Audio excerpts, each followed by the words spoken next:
What is important when it comes to releasing a game? Well, aside from the obvious, like making it good, one very important thing is making sure it is on the right platform. That way, you ensure that the game has the right audience, or the game fits the best on that console's ecosystem, and all of its technical capabilities. But sometimes, it just doesn't happen that way. And that's what we're counting down today. Whether a game released on a console, but the audience for that game was on a different console, or it released on a console that wasn't powerful enough, whatever the case may be, these are the top 10 games released on the wrong console. Hi guys, DPX here, let's get into this, but before we do that, you know what to do. Be sure to like this video, subscribe if you're new, hit the bell, leave a comment, or I will strangle you.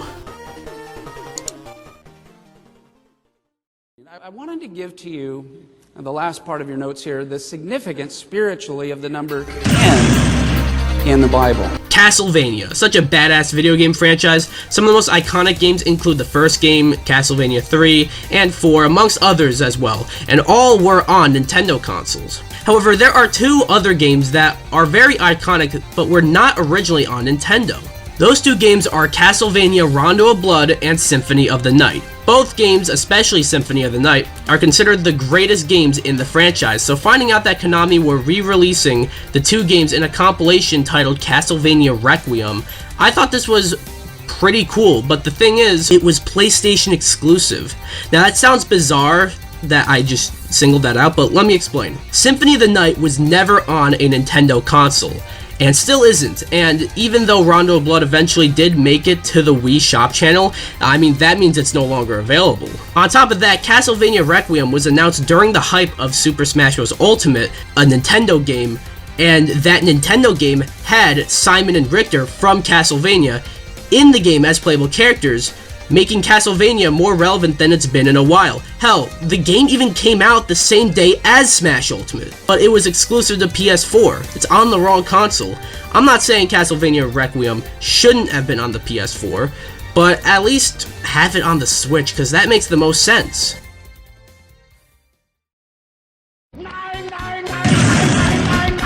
Super Mario 64 DS seems to be a divisive remake, to say the least. Many people grew up with it and have fond memories of playing it. Even I do, but playing it on an original DS now, man, they should have waited for the 3DS. For one, and you've probably heard this many times, but the controls are ass. Specifically, controlling a 3D platformer, or at least one like this, with the D-pad is super clunky. Not to mention, many people call this a remake, but I feel like it's more of a demake, kind of. I mean, graphically and technically it is. They do add a lot of stuff, I will give it that, but it's not that it's a particularly bad thing, but if they just waited for the 3DS, they could have had the game look a lot better, let it use the circle pad, and on top of that, Ocarina of Time, Majora's Mask, and Star Fox 64 all had full-blown remakes on the 3DS, so if Super Mario 64 DS waited till the 3DS, it could have been so much better. And I know you want to comment saying, just play this game on an emulator. You won't have the issue of controlling the game with the D-pad. Well, the thing is, the game was originally intended to be played with the D-pad. So yeah, I know you commenting that already. So I'm going to be giving this flavor 8.5 out of 10 scoops. Man, it honestly feels like it's been so long since the Virtual Console was a thing. Introduced on the Wii, then brought over to the 3DS and Wii U, the Virtual Console was a solid way to bring back some classic games. However, while the Wii Virtual Console had a major slew of classics, a lot even not from Nintendo, the 3DS and Wii U had some odd omissions. One odd thing is that there were certain Game Boy Advance games offered for free to early adopters of the 3DS, but they were never made available to everyone, but they were available on the Wii U? I'm sure it was cool to play Game Boy Advance games on a TV, but who is asking for that and not GBA on 3DS? Not only did Nintendo already make GBA games for the 3DS, but Game Boy and Game Boy Color games were all on the 3DS Virtual Console as well. Why not have all three Game Boy systems? This was just very odd to say the least. 36. Very close, but that's not it. Let's go to Gary the Retard. What number between 2 and 4? 7. Because it's spooky season, let's talk about survival horror.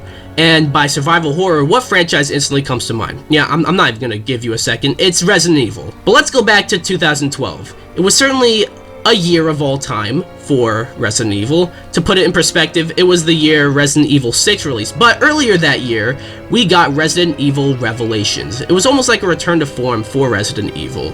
And many Resident Evil fans could not wait to play it on the 3DS. Now look, a Resident Evil game on the 3DS isn't inherently a bad thing. However, most of Resident Evil's fans were not on the 3DS. Not to mention, the 3DS was certainly more limited than, say, like an Xbox or PlayStation. This caused people to miss out on Resident Evil Revelations, to where Capcom had to port it to other consoles, and when Revelations 2 came out, not only was it multi-platform, but it wasn't even on the 3DS. Damn. Okay, Mrs. Puff, what's my final score? 6. Woo! So, when I tell you Xbox, what kind of games do you think of? Definitely shooters, maybe some darker adventure games, but mainly games that appeal to the West. However, it's easy to forget that Microsoft, especially during the early days of the 360, got a lot of games that appealed to Japanese audiences. And while it's a smart business move, or at least it was at the time, it's not the best fit for Xbox. Games like Tales of Vesperia, Blue Dragon, Lost Odyssey, Star Ocean: The Last Hope, Eternal Sonata, and the game with the greatest title of all time, Infinite Undiscovery, all these games you would assume would be a better fit for PlayStation or even like a Nintendo, but they were all Xbox exclusives, or at the very least, most synonymous with Xbox. And some even are still exclusive to the 360, have never made it onto other consoles. And though that was mostly the 360, even during the Xbox One, Octopath Traveler was exclusive to the Switch. When the exclusivity ran out, the game came to Xbox One, and that's it, no PlayStation. Seeing how much we've all agreed that these kinds of games don't fit on Xbox, it's easy to forget the amount of JRPGs Microsoft had at their disposal. Oh, chills. Literal chills. It was number 5. Number 5 killed my brother. Oh my god, I forgot about that. Back on the NES, Nintendo, Capcom, and Disney all had quite the partnership, as Capcom had the license to make many games for the NES based off of Disney's afternoon shows. Games like Darkwing Duck, Chip 'n Dale Rescue Rangers 1 and 2, Tailspin, and of course, DuckTales 1 and 2. All these games, especially DuckTales, not only were exclusive to the NES, but defined the console. So it was really cool to see in 2017, Capcom worked with Digital Eclipse to bring back these classic NES games in the Disney Afternoon Collection on the PS4, Xbox One, PC, and that's it. No Switch. This is almost the opposite of the Castlevania Requiem entry, but I never said that it shouldn't have been on PS4. Same thing here.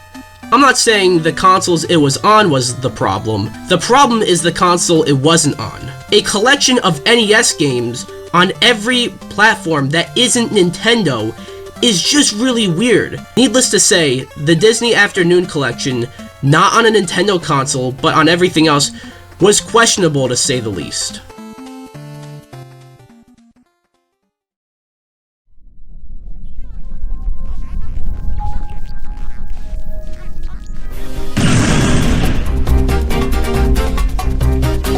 Man, I remember when the Switch first came out. It was such an exciting time, and there was a considerable amount of hype for a Nintendo console that we haven't seen in a while because this was coming off of the Wii U. However, after the Switch came out, Nintendo might have discontinued the Wii U, but kept the 3DS going. This was so they had something to fall back on in case the Switch wasn't a success. The thing is though, the Switch was a major success, but they kept putting out multiple 3DS games for 2 years after the Switch came out, and many people, including myself, just wondered why.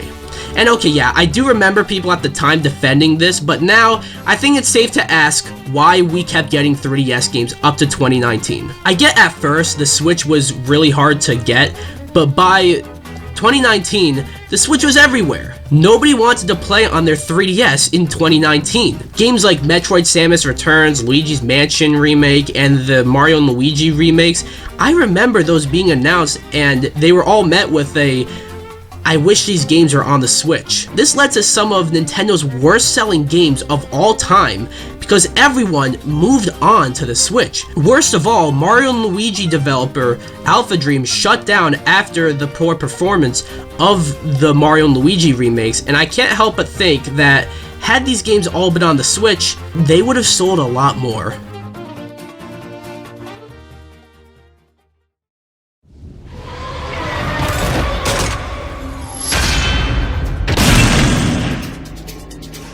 Want to hear a joke? The Atari Jaguar?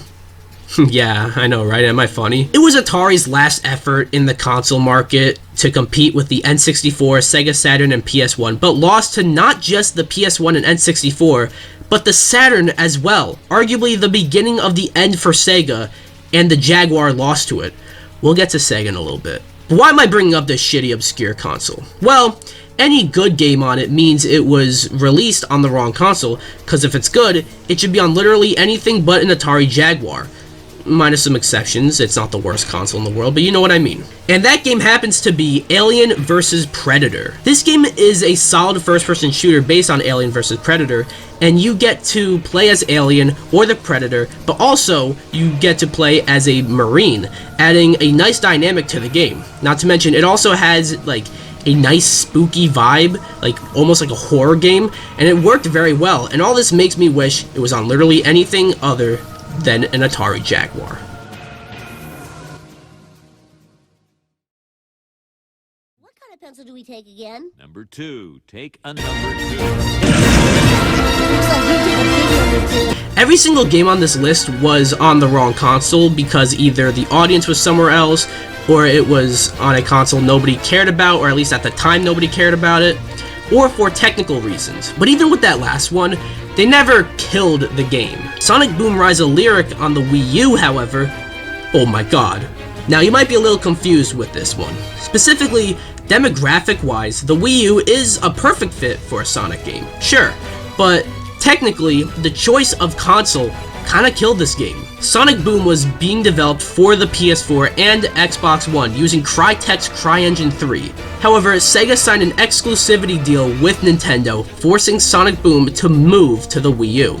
Of course, there was a graphical downgrade, but that's not that crazy, that shouldn't kill a game. But what did though was that CryEngine 3 was not compatible with the Wii U. So as a result, Sonic Boom Rise of Lyric turned out to be a buggy and glitchy mess. I remember when this game came out, and people were saying it is the new worst Sonic game, it dethroned Sonic 06.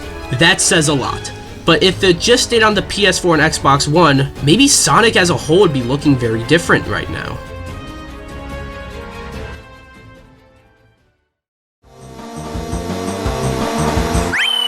I'm a Luigi, number 1.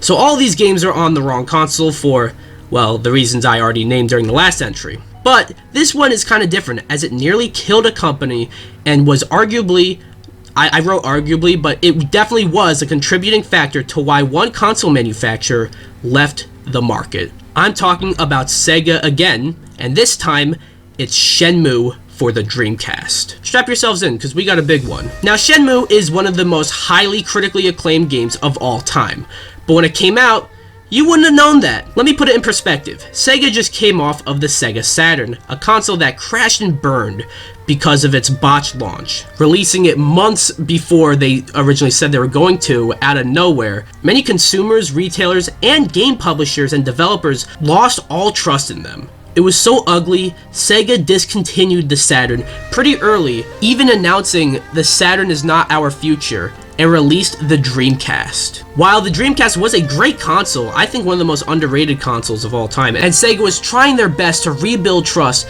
it was kind of too little too late. But Sega was making a marquee title for the Dreamcast, Shenmue, a technical marvel for the time, without question. However, because of that, Shenmue ended up being one of the most expensive games to make, and it definitely was the most expensive game to make at the time. All this money and resources were going into a game for a struggling console. So Shenmue did come out and sold respectively well, but it did not come close to making its budget back, causing Sega to discontinue the Dreamcast and leave the console war altogether. I understand that because Shenmue is a Sega game, the only console it could have been on was the Sega Dreamcast, but the Dreamcast struggling sales combined with Shenmue's inflated budget and people unwilling to trust Sega again makes this a recipe for financial disaster, which is why Shenmue is the #1 game released on the wrong console. That was this list. What do you guys think? I know I definitely left out some games, but I want to know what you guys think. What games did I leave out? Let me know down below. Anyways, be sure to like the video, comment, subscribe, or I will strangle you. Bye!